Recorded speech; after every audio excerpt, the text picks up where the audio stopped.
Okay, hello ladies and gentlemen, boys and girls. Welcome to another edition of a Druids Dozen. Yeah, episode 70, I believe. And I took a week off last week because I was away visiting family down in Devon. And so I just didn't have a chance to produce anything. But I'm back in Bristol. And basically, while I was down in Devon, I did a bit of raiding around charity shops, etc. And I picked up, I didn't get any vinyl, primarily because I didn't have any way of transporting it back from Devon properly, and there wasn't really much on offer in the charity shop, so didn't go any vinyl shopping, but I did buy a great big stack of CDs, about 20 in total. So what I've done for this week, I've sorted out a dozen of the CDs, and I'm going to go through them and have a little chat about them, because I've been thoroughly enjoying myself this week listening to them and doing a bit of research. And a lot of the others will turn up over the next couple of weeks when I'm going back to the normal format with the vinyl as well. So yeah, pin back your lug, I'll settle back, and we'll have the first one, and it is this. This is Braver Than We Are by Meatloaf, his most recent album. Didn't pay more than £1 for any of these. I think the 20 CDs came to about £12 in total, so bargains all round. Yeah, Braver Than We Are by Meatloaf. In 2016 this was recorded. So there is the front. There is the back. And I've got to admit, one of my things I love, additional thing I like about Meatloaf's work is some of the artwork on the album. It is absolutely incredible. Four motorcyclists in the apocalypse. Neil Gaiman reference, maybe? I don't know. Anyway, there's the front. There's the back.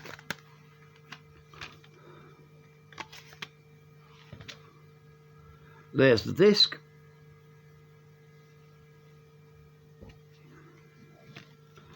That's what layeth behind the disc.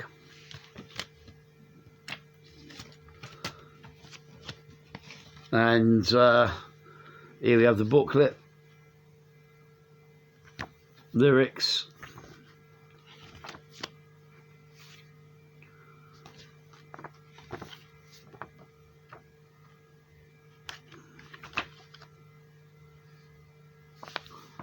credits, etc. More credits there. Now, this album was one I was aware of its existence, but I hadn't really paid much attention to it until I picked this up. And I began to realise that, you know, not only is this the most recent Meatloaf album, but this is also the last album that Meatloaf would ever do with the great Jim Steinman, who sadly passed away earlier this year. As I keep saying, I'm a bit of a Meatloaf fan. The guy's got a great voice. But my love of Meatloaf is primarily down to my love of Jim Steinman as a songwriter. You know, we really did lose something when Jim Steinman went to the great Gig in the Sky. And I think this album's a fitting kind of farewell tribute to the bloke. Apparently this started out as kind of, you know, Meatloaf and Steinman were going to do about 3 songs together, but then the whole project snowballed into an album, and it's great stuff. 10 tracks, 8 of which are completely original, written for this project, and the other 2, you've got Lovin' You's a Dirty Job, but Someone's Got to Do It, which is a cover of the song that, well, was it a cover? Because Steinman wrote it and Steinman's on the album, so, but it was originally written by Steinman for Bonnie Tyler. And then there's More, which is a track that he co-wrote with Angela Eldridge from Sisters of Mercy, as I think it's the Vision Thing album, one of the productions he did with Sisters of Mercy. But here, obviously, you've got rearrangements. You've got Meatloaf singing it in his big, built-in, meaty operatic style. Yeah, okay, Meatloaf's voice, maybe not as kind of sweet and as spot on as it was on the classics like Bad Out of Hell, Dead Ringer, etc. But, you know, the guy's still got a pair of lungs on him to give it welly. Steinman will always be a great composer, writer, arranger and producer. Backed up on this by some really, really talented geezers. Primarily it's Meatloaf's Neverland Express, his live backing band. Paul Crook, Randy Flowers, John Michel on drums, Justin Avery on keyboards, Danny Miranda on bass guitar. Guest appearances on here by Eileen Foley. Oh, Richie Medlock from Blackfoot, Lynyrd Skinner doing a bit of an additional guitar work on a track called Train of Love. Yeah, it's just it's good. It is classic Meatloaf. It maybe not got the big punchy wow factor of, you know, Bad Out of Hell 2, but it's got the guts and the gore and the grind of Bad Out of Hell 3. And it's definitely punchy as well, and it's a great listen. Yeah, highlights on here. I really do like the reworking of More. But then you got Who Needs the Young, Going All the Way, a song in 6 movements, a great big epic lengthy 12-minute track with some superb Eileen Foley backing vocals. Skull of Your Country, Train of Love with the aforementioned Richie Medlock on guitar. Overall, sweet album.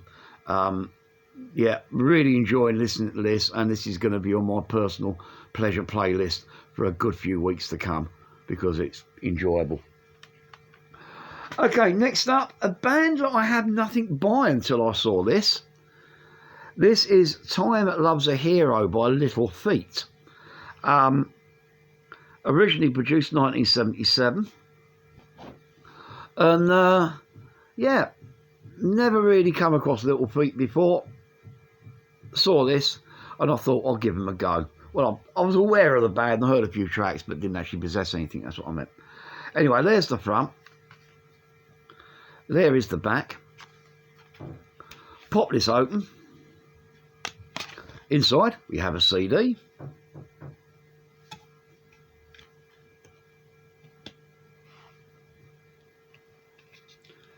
And this is a reissue.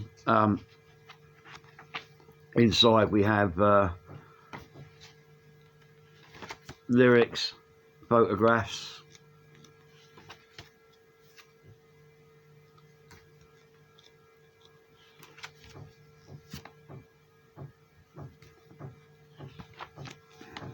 etc., etc. Page after page of this. There's the original guitar, the original album credits, and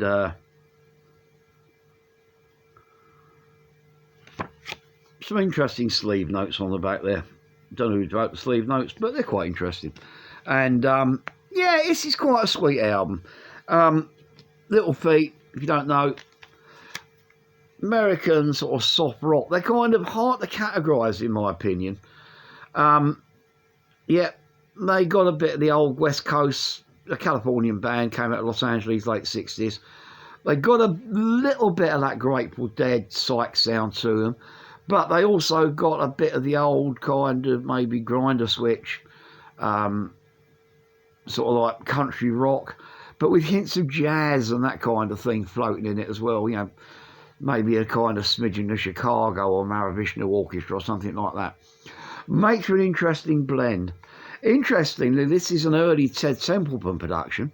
Ted Templeton as a producer hit his stride in the 80s, but you know, he was working with bands like Little Feat before then. And it's quite an enjoyable album. I won't say it blew me away, but I will say I'm finding it quite enjoyable to listen to. Tracks like Old Folks Boogie, being an old bloke myself, I can get out. And I've got to admit, if I'm sounding a bit croaky tonight, it's because I was played a gig with Adrian Sashton last night. We did the Adam and the Hellcats Halloween show in Bristol. Big party night, big audience, great gig. But anyway, so if I'm feeling a little bit it's because you can blame Adam and the Hellcats for it. But anyway, yeah, Old Folks Boogie, cracking track, Red Streamliner, Keeping Up with the Joneses, High Roller, The Rocket in My Pocket. It's just it's all right. It's listenable. It's very, very interesting. Whether it's going to turn me into a Little Feat fan or not, I'm not sure. I'm going to have to live with it and maybe hear some more of their albums to see how this stacks up with the rest of their back catalogue. Suggestions for Little Feat albums in the comments. You know what they are? They're down there on YouTube. They're over there on Facebook. So, you know, let me know. What Little Feat should I explore next? But anyway, but this has got me interested. Not bad. Worth checking out. Love Time's a Hero, Little Feat, 1977. Okay, now bow your head in reverence, especially if you're in the West Country of England, because I'm about to introduce you to some absolute gods. Yep, the Wurzels, A Taste of the West.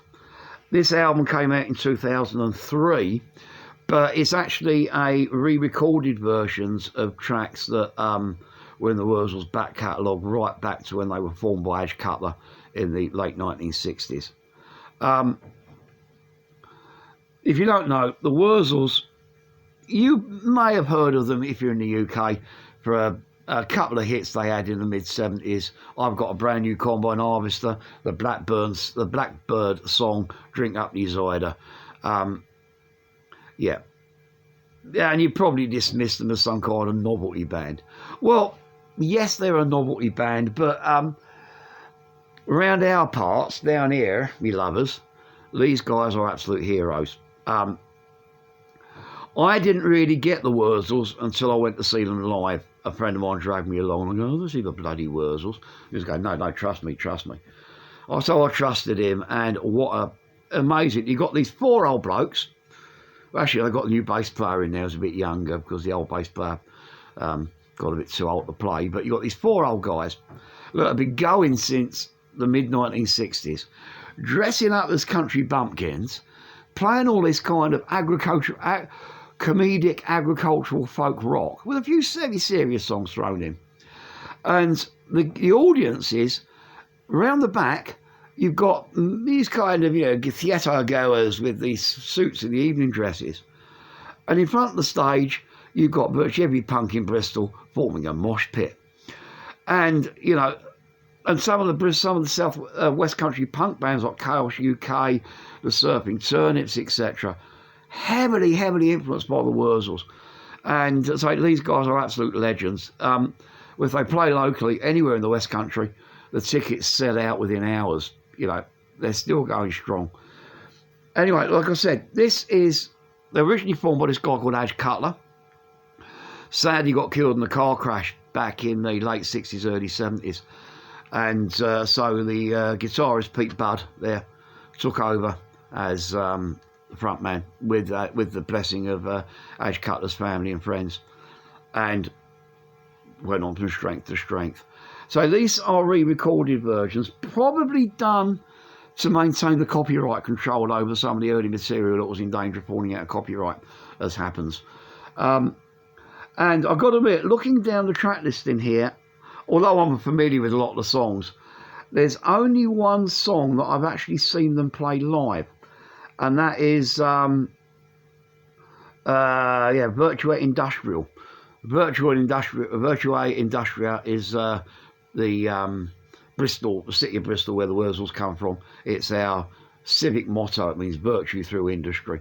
And Virtua Industrial is the same thing, sang in a Bristol accent. And but this is great. There's some classics on here. When the Common Market Comes to Stanton Drew, which is a bit of kind of political satire about Stanton Drew's a kind of sleepy Somerset village on the outskirts of Bristol, and it's all like drinking French wine in the wine bars, etc. there. Ferry to Glastonbury, about the Somerset levels, periodic flooding. Rock around the A38, one of the major roads through the West Country, the A38, and it's about driving up and down there. Good old Somerset, sunny Western Supermare, down in Nempnet Thrubwell. Nempnet Thrubwell's a little village on the outskirts of Bristol, got the Nempnet Thrubwell. got on the coolest names ever. Yeah, overall, it's just a great album. It's fun, it's anarchic, it's the Wurzels to a T. And I hasten to add to you, if you've never really taken the Wurzels anything like seriously, go check them out. They've got about 30, 40 albums available, all mail order via their website. And yeah, go get the Wurzels. It's funny, but they're good musicians as well. So yeah, salute the Wurzels, me Gert Lush lovers. You know he's wants to, and drink your cider while you're doing it. Okay, now for a complete change of gear, I'm enjoying doing this. I missed doing this last week. Here we go. Holywood, Marilyn Manson. And why not? It was 50p.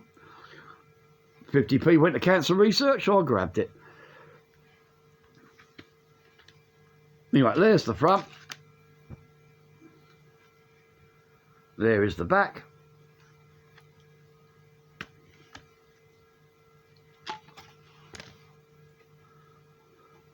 There is the disc. That's what lays behind the disc. Whip this out, if I can, yeah.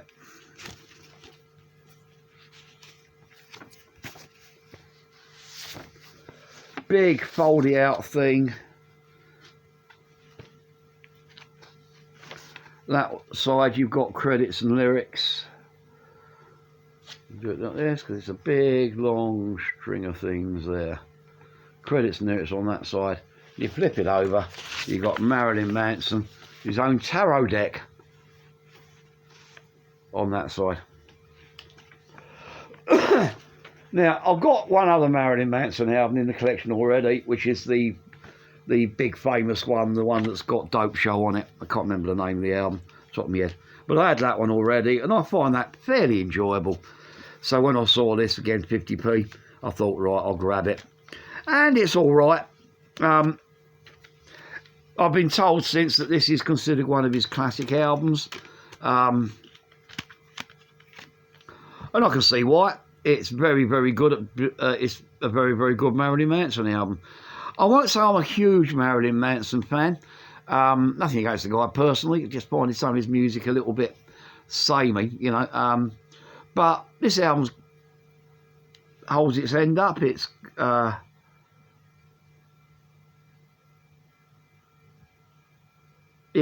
kind of metal. It's industrial. It's a bit kind of almost like dancey in places. If you've heard any Marilyn Manson, you'll know what this sounds like.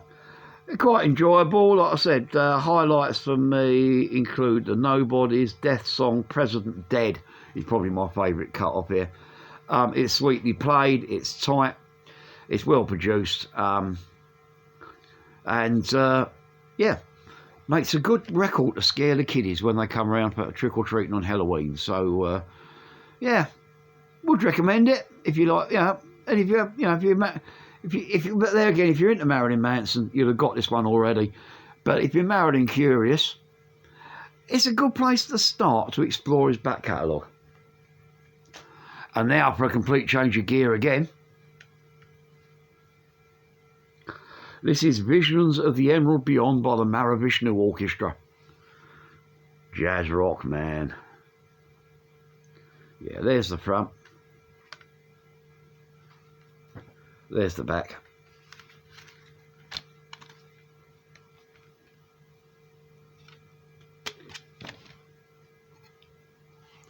There's the disc.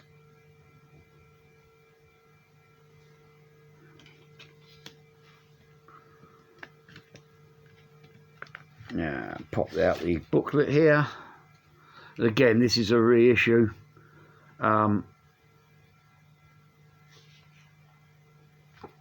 There's credits and that there, obviously reissue. Got extensive sleeve notes. Quite pompous sleeve notes, a quick quote here. From McLaughlin, space offers the clear perspective. From the oceans of the Milky Way, our Earthship appears as an untroubled floating orb. for Ponty Pegasus is the operating signal. Yeah, it's I do find this out. Don't get me wrong, I like the Mahavishnu Orchestra. I love John McLaughlin as a guitarist, but like a lot of jazz rock, back catalogue or what else is available there, it can tend to disappear up its own ring piece, and regretfully, this album does just that. It's very, very well played, but like a lot of this stuff, it can be very, very self-indulgent, and it's not an easy listen. You know, it's got some good stuff. Can't Stand Your Funk's a cracking little, very short number. Earthship itself is pretty good. The opening bits of Eternity's Breath, Part 1 and Part 2. It's all sweet, it's all well played. It's just that, you know, you'll get the opinion the band are playing for themselves, not an audience. Very self-indulgent. But on the other hand, you know, as a musician myself, sometimes you do want to just play to entertain yourselves. You know, it can happen when you're on stage. You're playing away and, you know, there's a group of you on stage, you get into a little kind of thing where you're firing off each other and, you know, you don't care if there's 500 people or 5 people in the audience. It's like, you're not playing for them, you're playing for yourself. So I can empathise. And while I will turn around and say this isn't an easy listen, it's a good one, and one for jazz rockers anywhere. Although, if you want to explore the Mahavishnu Orchestra in a more accessible format, I'll go for Birds of Fire, their debut album, as a starting point, and then work on to albums like this afterwards. Yeah, 1991, sorry, this came out. I think it was like 91. I'll double check. 1975, sorry, this came out. But yeah, it's not bad. It's jazz rock. It's John McLaughlin. It's the Mahavishnu Orchestra. Good stuff. Okay, next up we have a thing which I don't think is very good stuff, but I got it just to add to the collection and to basically wave it in front of you here. Now, here we go. Guns N' Roses, Lose Your Illusion Part 2. There's the front. There's the back. Crack this open. Nothing behind the disc. There is the disc.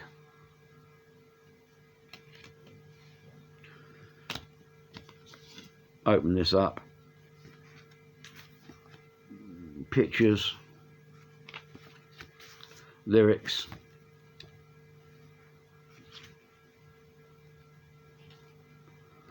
I presume credits. Yeah.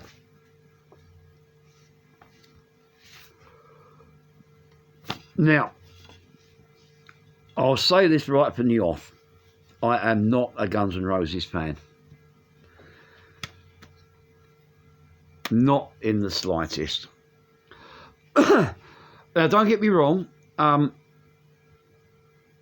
Appetite for Destruction is a fantastic record. It's one of the seminal rock releases of the 1980s. It is a pure classic.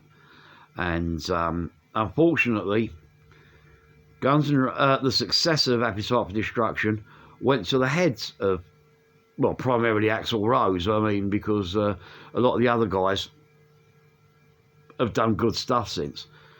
But the success of Appetite for Destruction went to their heads. And how are you going to follow up a classic album like Appetite for Destruction? It's going to be difficult no matter what you do. But what Guns N' Roses did, they decided, now we're currently the biggest band on earth, we will do not one, but 2 double album sets, all interrelated, making 8 sides of classic Guns N' Roses. And yeah, they did. And that was where it all went wrong, in my opinion. As a neutral observer, I didn't get the albums when they first came out. I heard them first. And I've now got both on CD, 1 and 2. This completes the set. But those albums are the most overstuffed, boring, pompous pieces of self-indulgent ego trip I've ever heard. Maybe some exceptions, but maybe worse albums, but that's my overall opinion of them. They're an ego trip. They're overblown at stuff. The really sad thing is, if you go through all 8 sides of the 4 albums, the 2 albums, 2 doubles, you could probably pick out enough tracks to make another quite good follow-up to Appetite for Destruction with some quality songs on it. However, the way that it came out in the 2 album format, you got to pick through a load of worthless third-rate cover versions, overblown ego-tripping numbers to pick out the gems. So this one, Lose Your Illusion 2, looking at it, you've got You Could Be Mine, probably the best track off the whole Lose Your Illusion stuff from the Terminator 2 soundtrack, built-in tune. Yesterday's not too bad. Shotgun Blues off this one is not that bad a track. But then you've got, Civil War, I suppose, but it's Axl Rose, I find, has got a very whiny voice, and it doesn't, and like Civil War, I always get that and November Rain off the first one part mixed up because they sound almost exactly insane. Just different lyrics and still plonky pianos. And then you've got Eustace cover versions. You've got Knocking on Heaven's Door. Big hit for them, yes, I know. But absolutely terrible version. Especially the vocal performance. Knocking on Heaven's Door. Trying to impersonate Bob Dylan badly. And then the track that really gets my goat, Get in the Ring. Musically, it's not bad. Lyrically, it's just Axl Rose just going, I'm an art man, I'm going to take any motherfucker on in the world. You gave me your reviewer for Kerrang magazine. You said something about that I didn't like. Get in the ring, I'll kick your head in. And it's just a dick out rant that comes over like some drunk in a pub, leering over some bloke that called that spilt his pint or looks at his missus funny. It's sad, it's pathetic, it's just it ruins, well, the album's not too much to ruin the album in the first place, but it's just not good. So, I picked this up primarily for You Could Be Mine. It was not going to get played that much, so it's in the collection with the other one now. So, not recommended at all. Guns N' Roses Use Your Illusion Part 2, 1991. Okay, change your gear again. Here we go. This is Radiator, Super Furry Animals. There's the front. There's the back. Crack this open. Do love the artwork on this, by the way. I'll show you again. There's the disc. Behind the disc. Pop this out. Again, it's a fold out sleevey thing. There's the front cover again. Do love that artwork. And then it's lyrics and credits on a big fold out, pulley out thing here.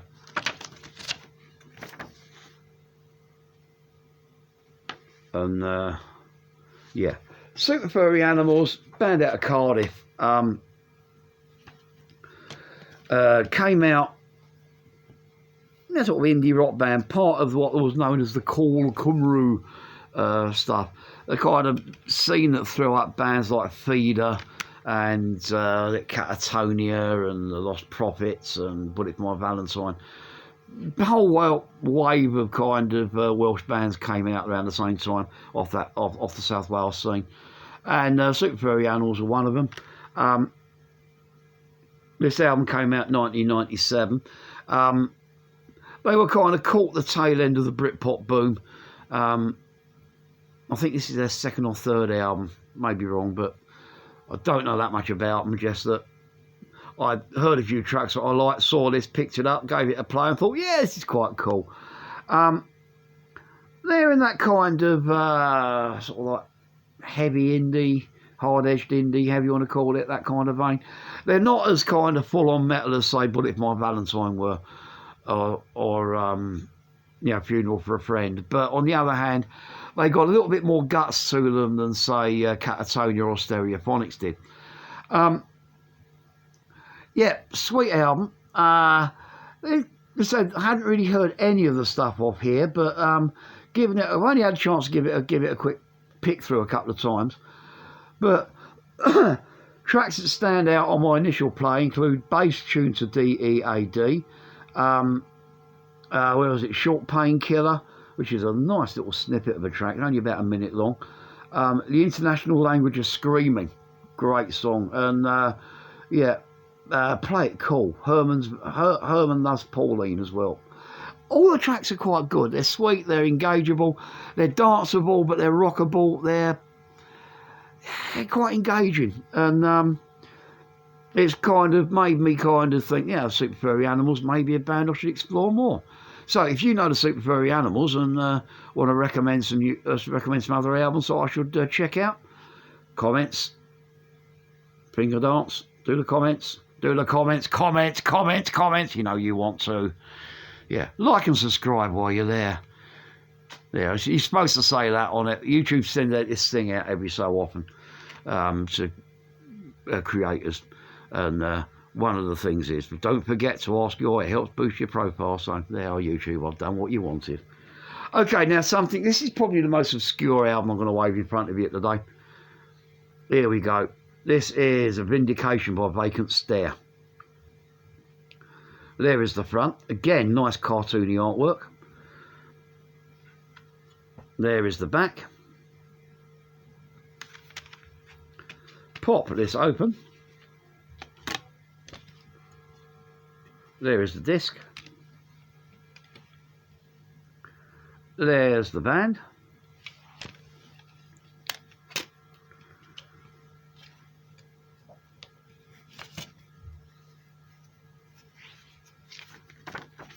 And once more, it's a fold out rather than a booklet.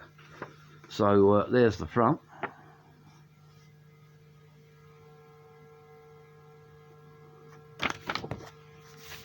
And there's the back. No lyrics. It's got some credits, but no lyrics on here.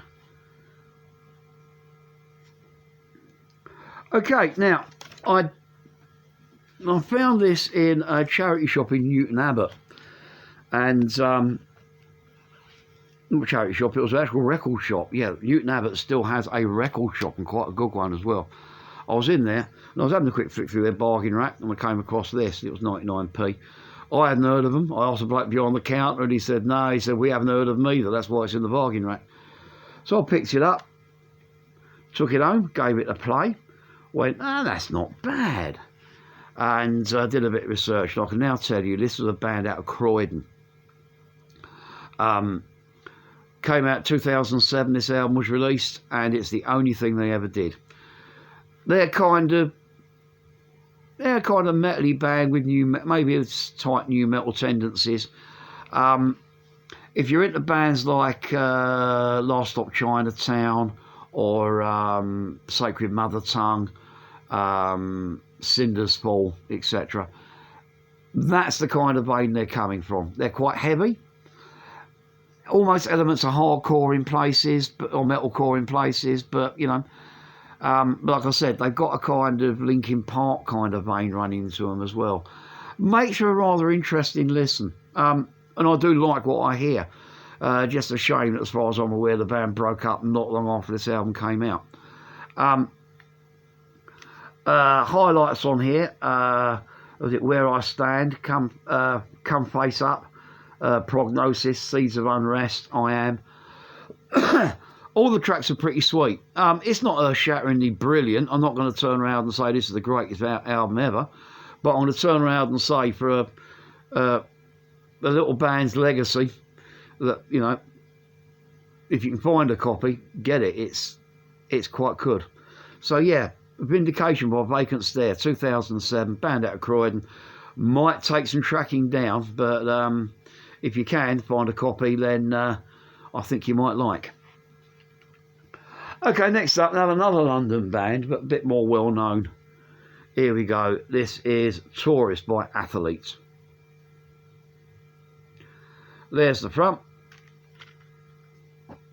There's the back. Crack this open. There's nothing behind the disc. There is the disc.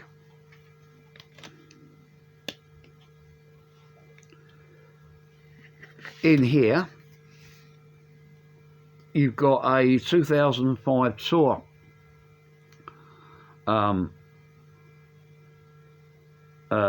schedule.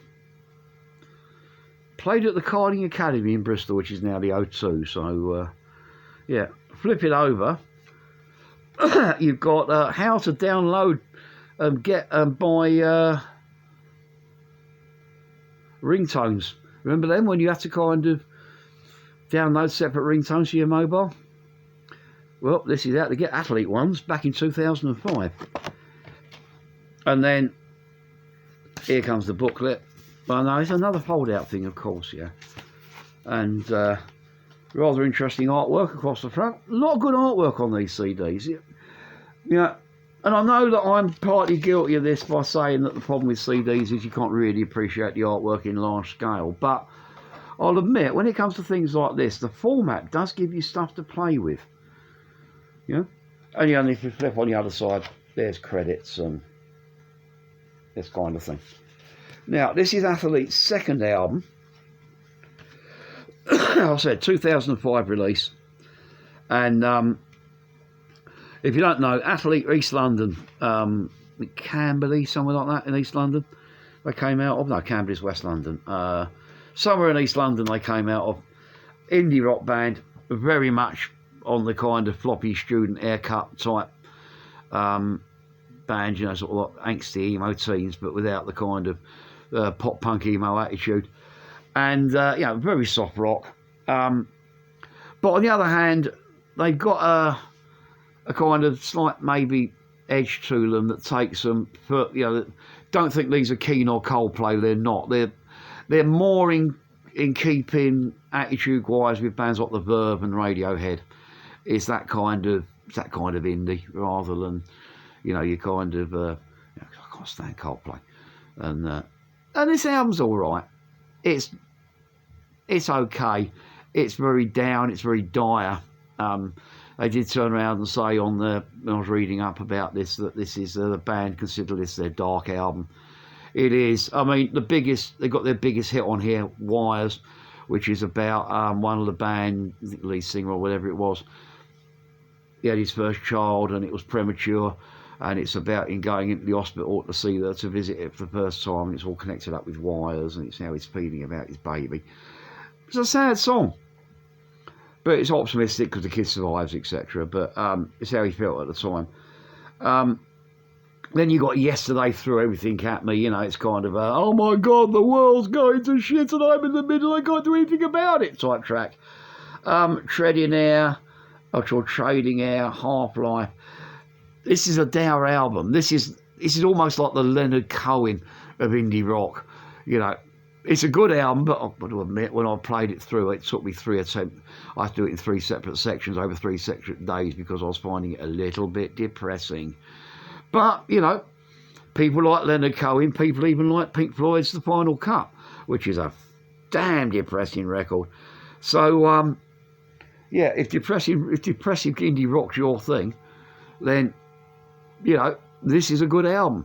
It's well played, it's well produced, it's so dour. Yeah, Tourist by Athlete. Yeah, listen to it by all means, but make sure you got the amitriptyline and the Mogadons handy for when you do so. It leads us on to a bit more indie, but in a different vein. Here we go. This is Garbage's debut album from, when was this? 1995. Yeah, that long ago, eh? 25 years ago. Makes me feel old. Because Garbage, along with Feeder, are a band that I got... Anyway, there's the front. There's the back. a band I first got exposed to when I first bought my first PlayStation 1. And Gran Turismo. Feeder were on the soundtrack. Garbage are on the soundtrack. And there was one. On a low Feeder with a band that I went, wow, they're great. The Garbage album, the Garbage track on there made me go, that's not bad either. But whereas kind of I've been collecting Feeder ever since then, I've not really got around to getting into the Garbage. But anyway, you know, there's the little this thing. It hasn't got any lyrics as such. It's just got little like quotes from the lyrics. But anyway, first Garbage album I've ever owned, and it's not bad. I'll pick this one up again, charity shop. I think this one was 50p, and I primarily got it because 2 tracks. It's got "Stupid Girl," which was one of their big hits, and where is it? "Heaven is As Heaven Is Wide," which is a track from the that was on the Gran Turismo 1 soundtrack album. Or yeah, when you drove your cars in Gran Turismo, it was one of the songs that played on. You could put up on radio. But so again, I've only played this through once so far, so I'm not overly familiar with it. I did recognise one other track on here, which is "I'm Only Happy When It Rains," which was their other big hit. I think it was their breakthrough hit in the States, and was a bit of a sort of like nightclub kind of, you know, radio underground hit in Britain. But overall, the album is pretty sweet. I still think the best track on here is probably "Stupid Girl," but you know, "Dog New Tricks," "My Lover's Box," "Milk" is a cracking song as well. It's all pretty good. Of course, Garbage, they're 3 parts American, 1 part Scottish. They're a Scottish singer, lending her kind of Glasgow brogue to the American sort of like post-grunge kind of sound of the rest of the band. Makes for an interesting concoction, and you know, it may be cliche, it may be very popular, it may be commercial, but it's very enjoyable. And if you haven't really taken much notice of Garbage, then they're worth as a band, they're worth checking out. I have got plans to download some more albums by them and add them to the collection, or track down some CDs by them and add them to the collection. So yeah. Garbage, a pleasant surprise. Well, Garbage. The album was a pleasant surprise to my ears when I brought it. I did think it would be as good as it was. Leads us on to another kind of, well, indie grungy type band, Biffy, Clyro, and this is the Blackened Sky from 2002. This is their debut album. There's the front. There's the back. Pop this open. All that's behind the disc is the Biffy Clyro logo. There is the disc.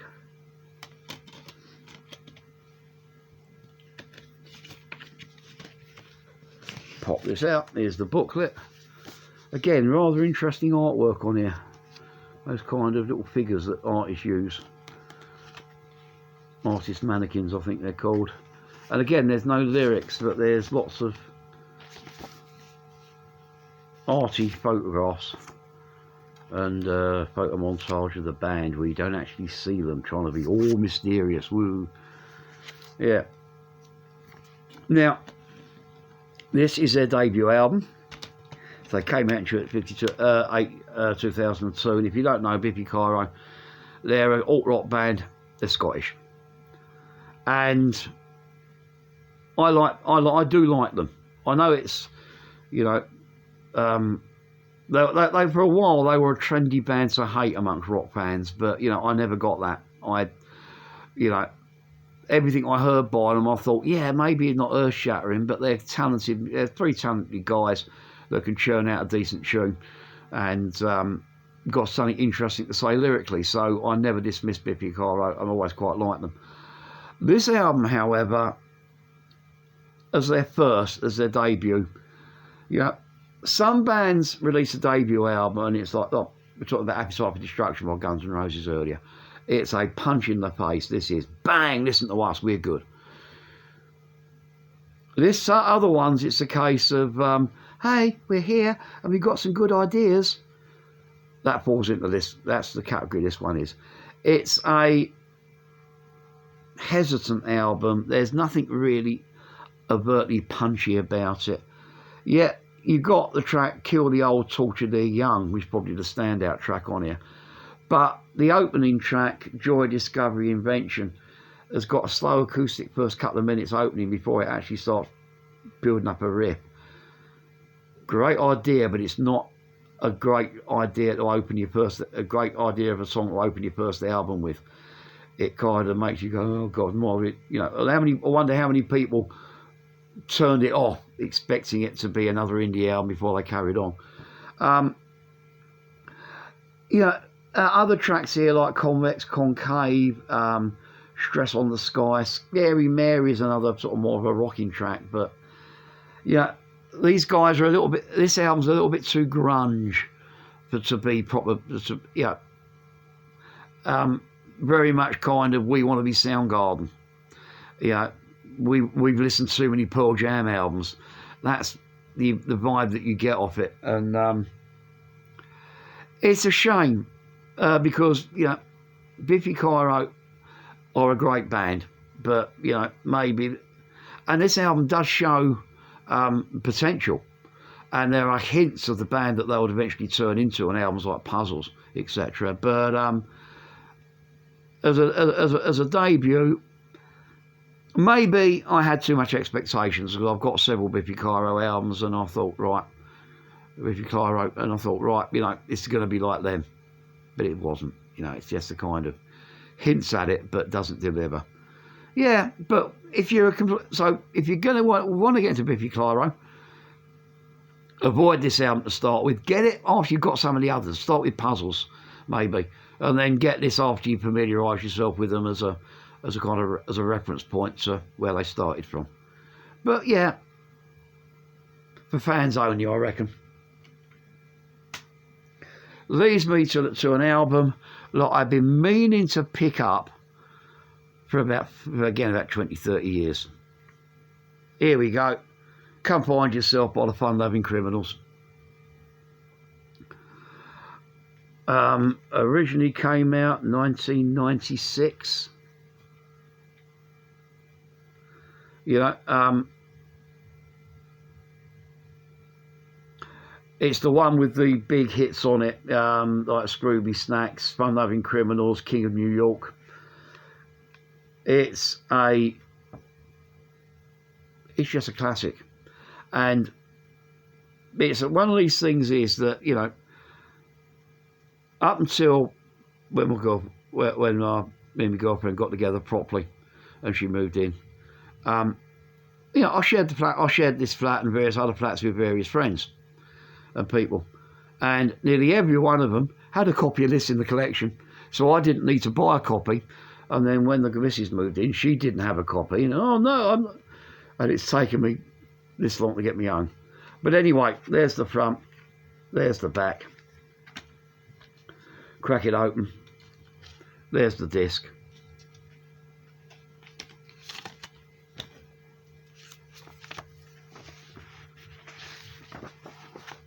And again, it folds out. There's the one side of it.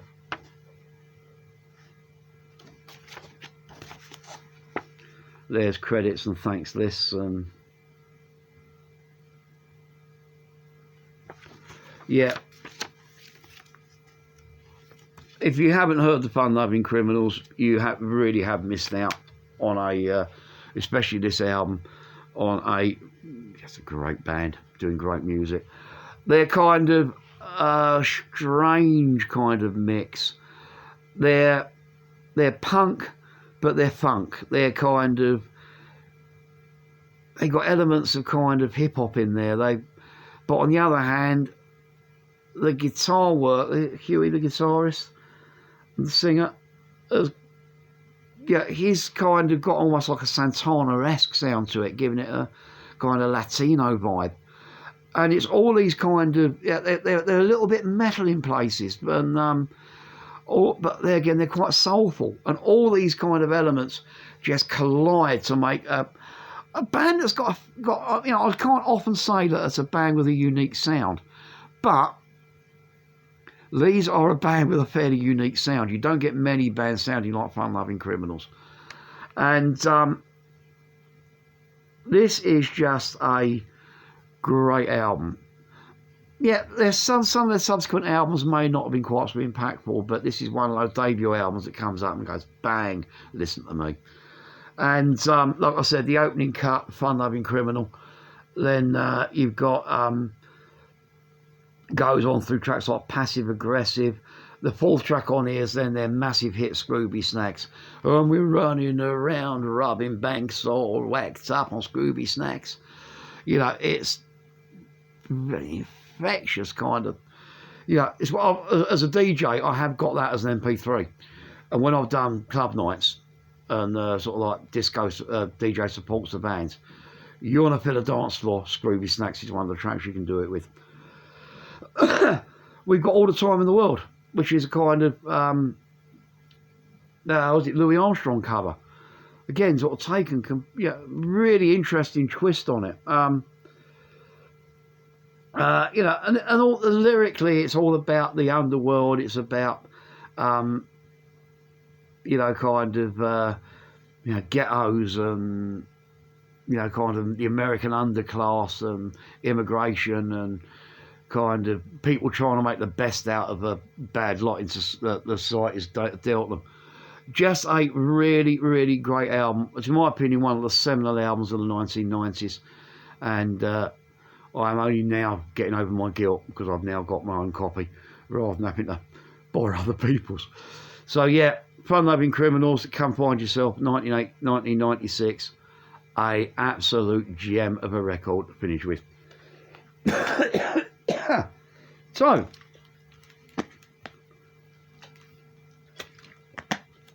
that's it for this week. I'll say next week I'll be back to the normal format with vinyl and CDs. Yes, that coming back from Torquay, I had a load of radio work to do and a couple of gigs to play with the band, so it's been, you know, not really had time to do the full prep, but I thought, right, while I'm ripping this lot and giving them a listen, I might as well make them into a dozen, so I've done it. So I hope you enjoyed it. Again, comments in there. What garbage albums or what Super Furry Animals album should I explore? Please tell me if I'm wrong about the Guns N' Roses and why the Use Your Illusion sets are, you know, absolutely earth-shattering. You know, I'm not going to probably won't believe you, but you can take some bloody convincing, but you can always have a go. Yeah, and also don't forget I do my radio shows, the Sunday Rock Show on BCFM Radio, and the Rock Druid and AstroRadio.earth. Links to both of which are down over there. Halloween weekend, so there's Halloween specials. You know, just lots of horror rock on BCFM, and I've actually done a special kind of radio play for music as well. You know, it's not just me talking, but it's radio plays for a thing called Cyber Apocalypse Now, and it's all about kind of machine rebellion. So that's going out on AstroRadio.earth next week. So I'll be back next week with a normal show, and in the meantime, like, subscribe, etc. And I love every single last one of you. I'm out of here. Bye.